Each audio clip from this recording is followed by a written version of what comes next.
Okay, here I am. It's maybe October sometime, 225, and one of the viewers from New Zealand has asked for help on the fuel distribution system and warm-up regulator, and where do all the hoses go? There's thousands of them, right? So here we are. So here's just an overview of it, like right here. That's all the fuel distribution system. This hose here comes from the tank, then all of it goes everywhere. Tank and the fuel pressure is coming from the back of the car at the pump. And also at the back of the car there's the what do you call that thing? Oh dear me. Like there's a fuel pump, and then I also have a filter in line before the fuel pump, and then after the fuel pump there's the it's a pressure holder thing. It's like a, if you have a pressure tank on your water well, it's the same idea. It holds pressure in the system. Okay, let's see if we can find all this stuff. Now in this car, this is a 1979 Porsche, and in this car I've moved, this is a fuel pressure regulator, or the warm-up regulator. I've moved it from back down underneath here because it's very difficult to get to in service, to up here, and I just have it on the motor. I've also put a modification in it so I can change it up and down a bit to get it adjusted right. This is, I don't know whether I'd recommend doing that or not. It's one of those things where, yeah, maybe you can do it or maybe not. Look at that. I should tighten up that, I suppose. It'll make a difference. Anyway, the hoses. Let's start over here. Inlet hose, and it goes to this banjo fitting here, and from this banjo fitting it goes into the distribution system, and out this one hose comes out of it right here. You see that hose coming out, and that goes to the cold start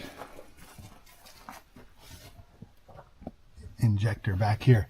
So right, I don't know, can you see that? I come around the motor to, this is the inlet, what do you call that, manifold, inlet manifold, and there's an injector right here.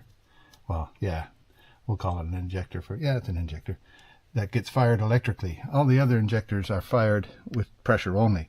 This one here gets fired electrically, and that's your cold start injector.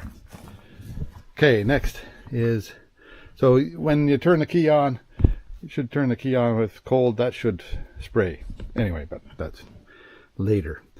Then on the top of the regulator, there's 1, 2, 3, 4. Each one of these goes to one of the cylinders. And it doesn't matter which one goes where because they're all the same. It pushes out the same amount every time. Then down here, okay, so they all go to there. Then this one here, the top one coming out of here, goes to a bypass down here like that. That's the what do you call that? If the motor's that's a I forget the name of it. Anyway, but it's got a solenoid on the bottom of it that opens and closes, and that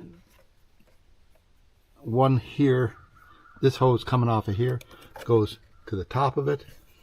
This hose coming off of this, like there's a three-way hose here, and this one goes to the side of that, and that's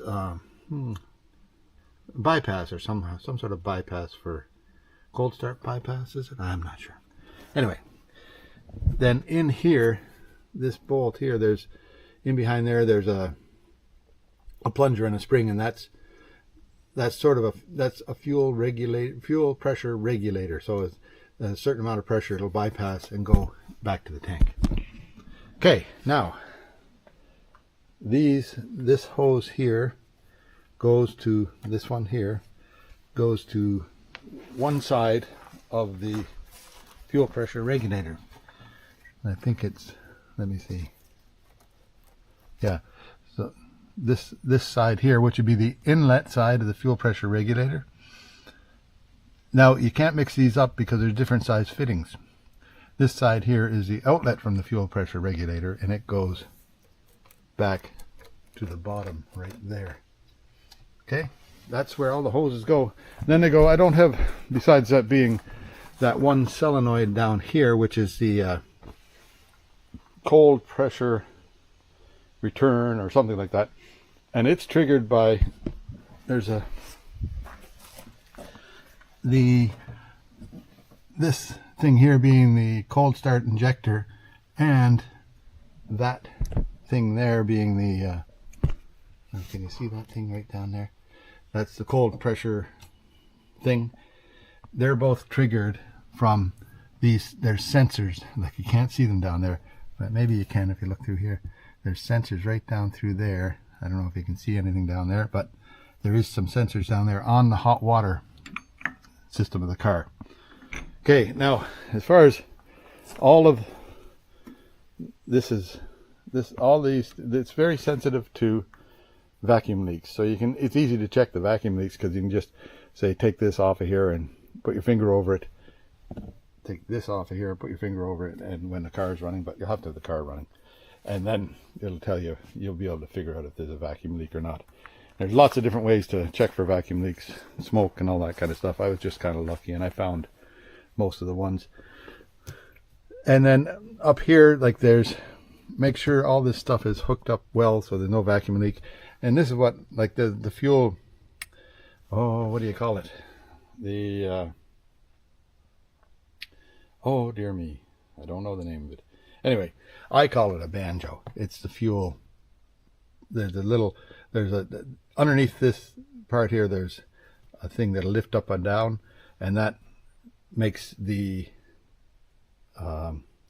fuel distributor open up or close and allows fuel to go through. So then when you hook up, when you get it all running, you take this off and put a stop in between there with so that you can check the fuel pressures. And then I have a video on about fuel pressure checking, so once you get that far, go ahead and do it. This car here, I put a 944 brake system on to the, like, the main, what do you call this? This is the main oh, my poor brain. Anyway, that's, I couldn't get a master cylinder for a 924, so I made it to a 944, and a 944 one seems to work all right. So there you go. Any other questions, just send a note. I think I've covered everything. I also have a video on setting up the fuel pressure regulator, and there's a video on rebuilding this. Plus, if anybody needs the paperwork on it, I've got some nice paperwork that I've already sent on to New Zealand. My nephew goes to New Zealand every winter to help with the harvest. Maybe you'll see him down there. Sam. Okay. All for now. Anything else you need, let me know.